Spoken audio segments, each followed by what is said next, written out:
Welcome back to Shipfaced, everybody. This is episode 2 of Aquitania. If you like this model of Aquitania, check out the Etsy shop The Roller 3D with the link in my description. As we learned in the previous video on Aquitania, 1913 was one of the most lucrative and successful years for transatlantic ocean liners. Aquitania, according to the public, was quickly becoming a fan favorite, having multiple sold-out bookings. Though too heavy and slow to compete for the fastest transatlantic crossing, passengers much preferred Aquitania's ornate interiors and comfort at sea. And for a moment, it seemed as if nothing could dethrone this new queen of the ocean. As often is the case with the Cunard ocean liner, fate had other plans. On June 28, 1914, Archduke Franz Ferdinand and his wife Sophie boarded a motorcade, traveled through Sarajevo, and headed to Town Hall.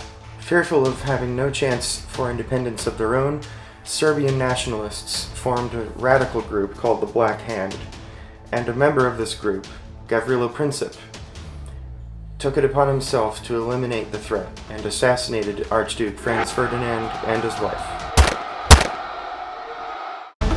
Exactly 1 month after this assassination, Austria-Hungary declares war on Serbia, and 1 month after that, in August of 1914, Great Britain declares war on Germany. Tensions between these two nations had been growing for the last few years, but the tipping point for Britain was that they believed Germany wanted to consume the world.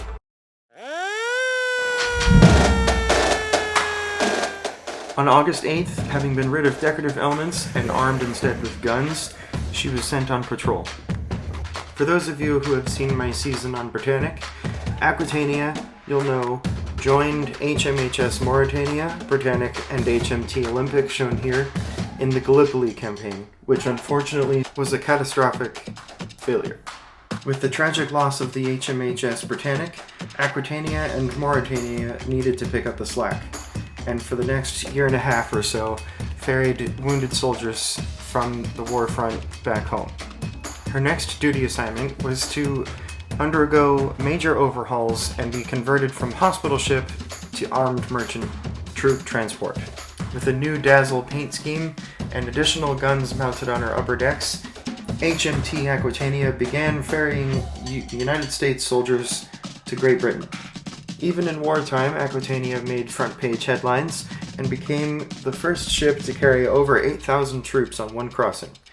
Over the course of a total of 9 troop voyages, Aquitania ferried a grand total of over 60,000 U.S. troops. Her service record in World War I was not without incident, though. In October 1918, Aquitania was in convoy with USS Shaw, a destroyer escort. The two ships were unable to communicate correctly.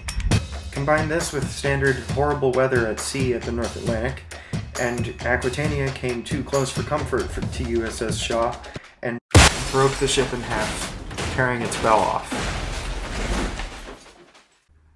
For more than one reason now, HMS Aquitania needed to go into dry dock for repairs, but also she needed to be converted back to peacetime service with the conclusion of World War I.